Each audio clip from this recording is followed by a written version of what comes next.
everybody, I'm Alistair Wright. Welcome back to Why Tennis. Today I'm joined by Miss Carillo. Thank you for joining us today. My pleasure, honey. So first question of the day, when did your family first start playing tennis? Okay, it was when my middle child, Mary Carillo, was 11 years old, and she was a top swimmer at the club. And it was the middle of the summer, and she got an ear infection and couldn't go in the pool for the rest of the summer. And was all upset, what am I going to do? And I said, I'll sign you up for tennis. And I signed her up for tennis. I called my husband at work and said, I signed you up and Mary, so she'll have someone to play with. Anyway, that began it. And within a week or two, one day she came back, she said, Mom, there's this kid at the club. He's so good. And she said, I told him one day he's gonna be number one. And he told me I didn't know what the hell I was talking about. So I said, what's his name? And she said, John McEnroe. And that began tennis in our world. Yes. I spent many summers when I was young swimming with that team, and I could say that I would she was very lucky to switch from swimming to tennis. I did not enjoy the early mornings waking up and having to go at 7 into a freezing cold pool. Of course. Tennis is a lot more fun. Yeah. And it became her world. Yeah. And an amazing transition from not knowing anything about the game to really going at it full force, you know. And during the early years, it was John's mother, Kay McEnroe, who said to me, send her to Port Washington, because that's where John had gone. And we did. And that developed her talent even more. I know your daughter did a lot with doubles and won some Grand Slams with McEnroe. Well, it's funny, that year they were going to Paris to see if they could get into the draw. And they went with Vitas and his sister and John and Mary. And when they got to Paris, John said, Mary, let's play the doubles, it'll be good practice, you know. And so they got into the doubles, and Mary would call and say, Mom, we won our first round, you know. I said, oh, Mary, that's nice, you know. And then it continued. And the weekend of the semis and the finals, I was making a retreat at Incarnation in Port Washington. And so it was a silent retreat, you couldn't talk. And I sneaked into a phone booth and called home. And I could hear people at the house. And my younger daughter, Gina, said, Mom, Mary and John won the French Open. I'm having a party. And I said to the people in the church, I'm going home. My kid just won the French Open. It was crazy. It was wonderful. That's a lot of fun, yeah. And it was exciting. And that was the year then they went on to Wimbledon, and Tony and I flew over, so we were able to see them play. And they got very far. They lost 10-8 in the third set. Yeah. I think it was Martina and someone. But, you know, because of the club, she is now in the Sportscasters Hall of Fame. She was inducted 2 years ago with 9 men and Mary, the only woman. Yes. You know? But it's all because of the tennis. Tennis at our club was always strong, you know. So when you were first entering the tennis community, Yeah. did you feel that the sport was kind of welcoming for you? Yes. Or was it kind of an exclusive thing? Because I noticed the reputation of being a bit of a country club sport. I tell you, I have to say in the beginning, it was very welcoming. You know, it was early on. You know, this is the years in 1980. They won the French in 77. Those first few years, the tennis was softer. Yeah. The people involved were softer, you know, I think, you know, and it has evolved now. You know, at that time when McEnroe and Mary played, the parents would be at the matches, the coach would be calling up from somewhere because he had a job. He wasn't on court with the players. Now, everybody has an entourage. Yes. And they have the parents, of course, who belong there. But they'll have the coach and the agent and the psychologist and the trainer and all. It's a business. It is, yeah. It's high-end business. It's a lot of money. I think it must be incredible pressure on the players, being responsible for so many people. Yeah. Well, I'm 92 years old, so I always think things were better. And I just think for the player themselves, the pressure is so intense. So when you were kind of first entering the professional tennis world with Mary rising up, what surprised you most about it as you grew more familiar with it? Well, what surprised me? I don't get surprised easily. I found it very open and parents caring about each other, even though their children were competing with each other. Yeah. That's tough, and all of a sudden, you're having coffee with the other parents, and then your two kids are against each other, and you kind of think, oh, and especially when they're calling their own balls. Oh, yes. And that can often be, that was tough. I remember that. That still is tough for me. Is it still tough? I think my mom probably has gone through that, where I've had a lot of matches with people I've known personally, where maybe I was wrong, but I at least felt that they called the ball incorrectly, and it's led to a lot of disputes. It's terrible. Those are the kind of things. I think I feel, honestly, I'm glad I had that experience, because I think tennis taught me a lot.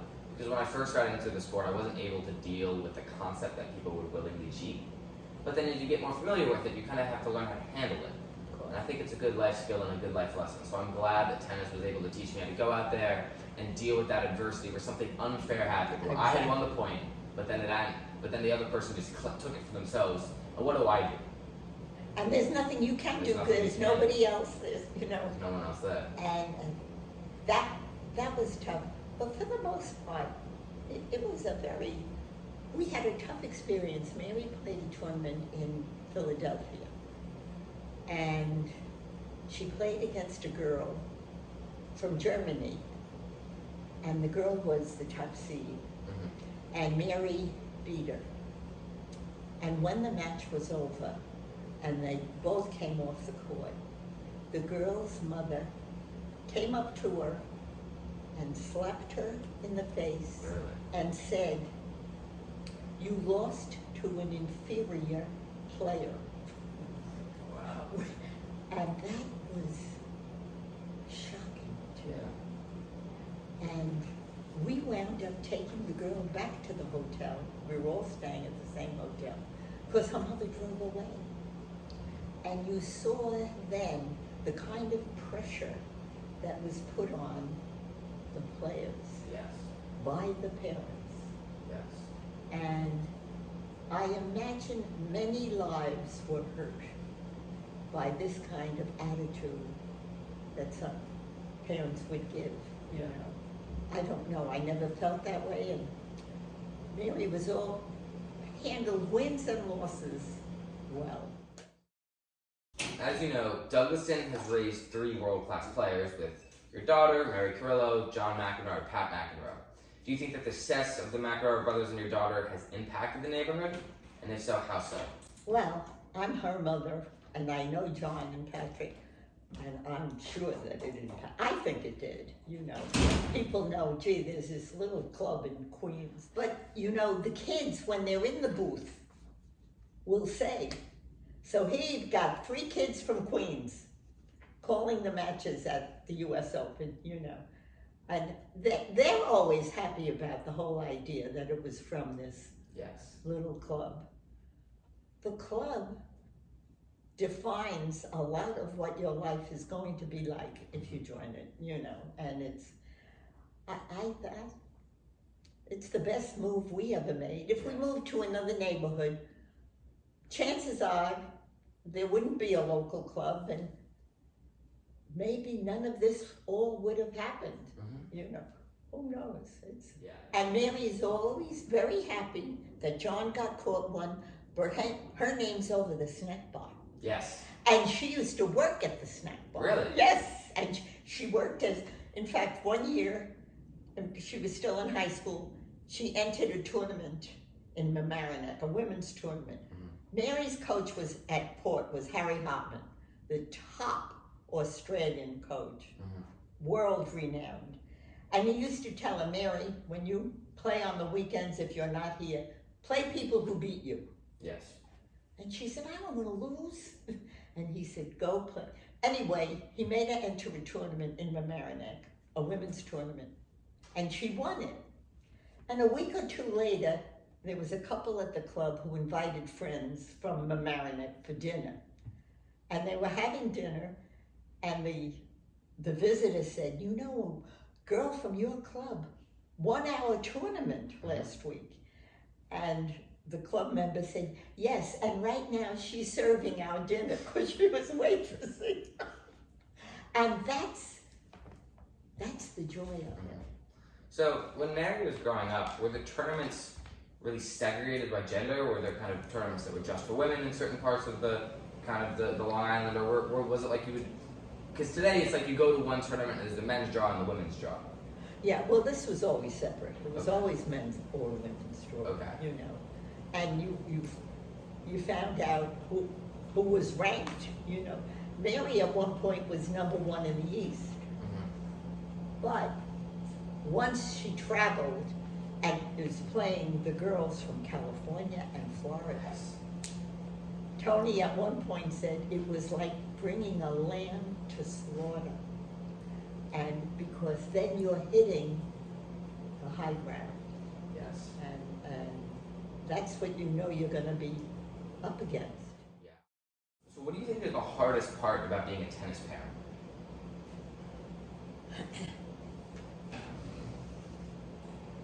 Watching with Mary.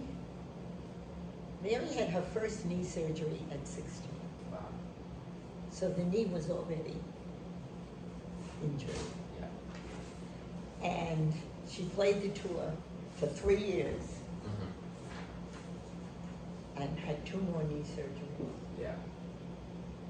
And the hardest part for me was watching her, knowing that she was injured. She'd wear a brace many times, you know. And when she came home from her last Wimbledon, and at that time you could go to the airport and greet them as they're coming down the runway. And she was coming down, and McEnroe had her by the elbow. And on her other hand, she had a crutch. And she came down. And she hadn't told me. I'd spoken to her on the phone. And she said, Mom, I can't do it anymore. I'm compensating with my other knee, and it's too much. And I started to cry. And she said, Mom, don't cry. I had my dream. I played all over the world in top tournaments. And she said, now it's time to do something else. That was in June. In November, she went to the Virginia Slims tennis tournament at Madison Square Garden. It was a women's tournament held every year. And she said, I'm going in, I'm going to have dinner with Martina, Billy, and Chrissy. These were her best friends. Yes. And she said, you know, I'll let you know what train I'm on when I'm coming home. And an hour or so later, she called up and she said, Mom, turn on the matches. I got invited into the booth. And I'm going to be on for 10 minutes. So Tony comes home from work. He's an art director. He makes commercials. And we turn it on. And she said, I'll be on for 10 minutes. She was on for the whole match. Really? And Tony's saying to me, you know, she's good. She's got a good voice. She's articulate. I said, Tony, this is not an objective viewpoint. It's our daughter.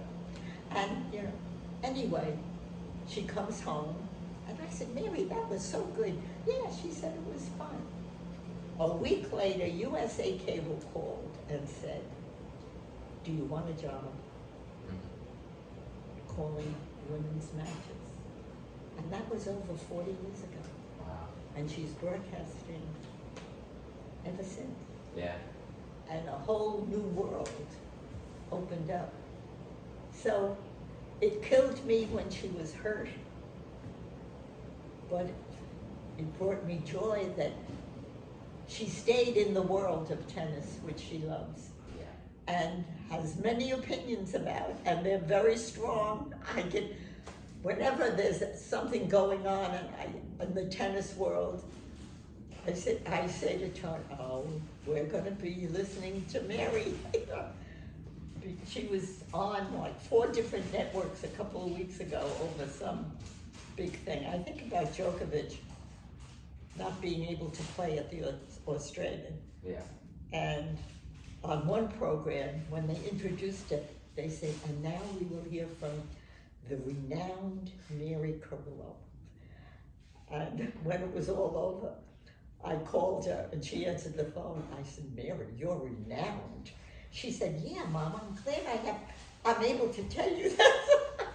But I mean, her world has been wonderful because of an earache and her switch. And it's funny, when she switched, she had won a wooden, because all the rackets were wooden at that time. 2 weeks earlier, she had won her wooden tennis racket down at the dock in the fishing contest. Really? So there you go with the neighborhood. Yes, there you have it. Her fishing is what got her to be renowned. Got to be renowned. So what is your favorite tennis memory? I read that question when you sent it to me. There are too many because they're at different moments. Mm-hmm. It's, I don't know what the favorite would be. I loved as a young player up at the club when she won a tournament that was open for everyone and she won it. She played mixed doubles with her father and they won that tournament at the club. These are the moments that, And then, of course, seeing her play at Forest Hills, then at the US Open, then at Wimbledon. These are memories. I mean, how do you make the best one out of all of them, Mm-hmm. And when you're 92, you have too many memories to pick out one. Yes. Alistair, I'm sorry. No worries. It's been a wonderful life. Mm-hmm. How do you feel the tennis community has changed over time? I don't think they're having that much fun. Okay. I think it's more intense, mostly with the women. They, I think the men handle it better. Do you mean professionally or just? It could be either. The tennis community in general, I'm not sure how much you're dealing with the kind of the everyday tennis world now, but I know Mary is still very involved with tennis as she's broadcasting and will probably be in the booth for the US Open this year. Oh, yeah. And so just kind of in general, but also if you want to take the professional route, that works too. Well, it's just, it's more, if we go pro, if we're thinking of the pros, it's business. Yeah. I don't know if it used to be more the love of the game, I think. That's my judgment. What do I know? Yeah. It was more personal, loving what they're doing. Yeah. And now it is big business. There's so much anger. I mean, they carry on. I'm talking about the pros and the men more than the women. I mean, I love to watch Nick Kyrgios. Yeah. But he's a disgrace in how he acts. And you can't do it, you know? You cannot do it. That's not the deal. Yeah, I think that something that's interesting about tennis is it often reflects the state of the world.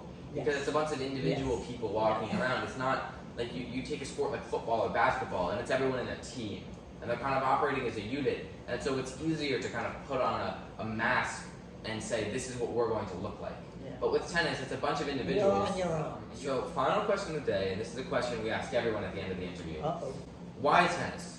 Why do you think tennis has been an influential platform throughout the sport's history?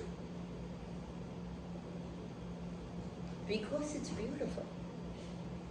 It's wonderful to see. It's wonderful to watch it progress. You know, from when kids are, just with Mary, when she first started hitting, she's a lefty, and she found out this is something she liked. And then I watched her as she got trained, and it was lovely, and you see a talent, and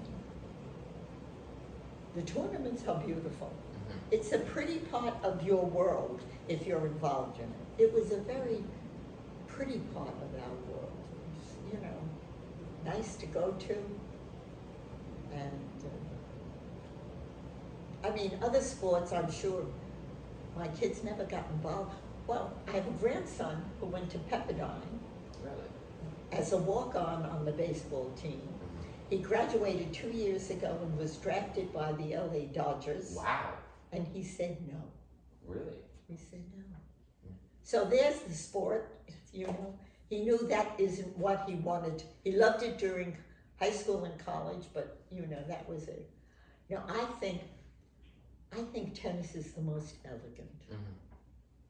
You know, and I watch it all the time. You know, and I've listened to it, of course, you know. And I always say Mary's the best of all the announcers, but that might be a little partial. I have a right to do that. Yes, you do. You're very good. I think, well, I as a kid, my dad was like, you're going to go out and play every sport, and we'll see what you're good at. And so I went out, and I played all the sports, and soccer was the one I was best at. But then my mom was like, you should play tennis. Because tennis is a sport where you're kind of smaller than most of the other kids, and that'll be a little less of a factor. And it's something that you can do all your life, where soccer, there's going to be a day where you're too old for it. And so I went out and I did tennis, and it was a bit of a fight at some point, because I wanted to do soccer. And my mom was like, you got to do tennis. I'm with your mother. And my mom, I think, was 100% right. I'm very glad she said that. And so I ended up quitting soccer in 7th grade and going fully on tennis. Really?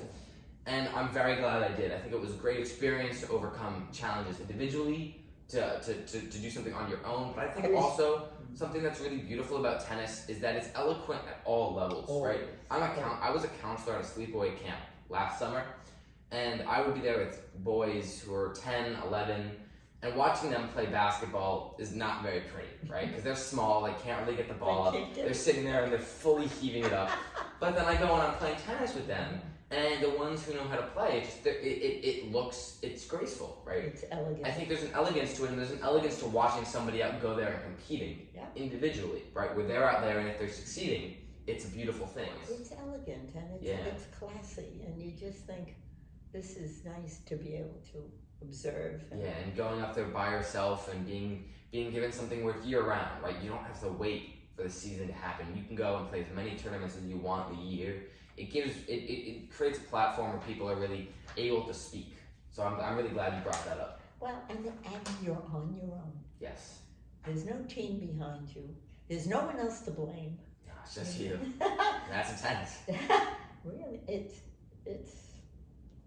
been wonderful in my experience, even with the knee surgeries and, you know, but when it came to an end, another door opened. Yes. That's what was so That's what's beautiful about tennis. We're- It's always something. I'm a rich lady. I've got 3 great kids. And the guy I love is the best guy I've ever known. We moved into this house 65 years ago. Wow. Mary was 4 days old. My son was 1. Wow. These are my Irish twins. But you know, like, look at this picture. This was Mary's first broadcasting job. Really? See? Mm-hmm. And she's with Martina, Chris, and Steffi Graf. Wow. That was her first job 8 months after leaving Wimbledon. Yeah. And who knew? Who knew? Who knew? You know. All right. Well, that's I think all the time we have for the interview. So thank you so much for joining us today. Honey, I hope it was okay. It was beautiful. Thank you. Would you like a glass of lemonade? I love one. Thank you. Come on. And, Come into my kitchen. I will. And thank you all so much for watching. Have a great rest of your day, and be sure to stick around for more content. Thank you. Wow.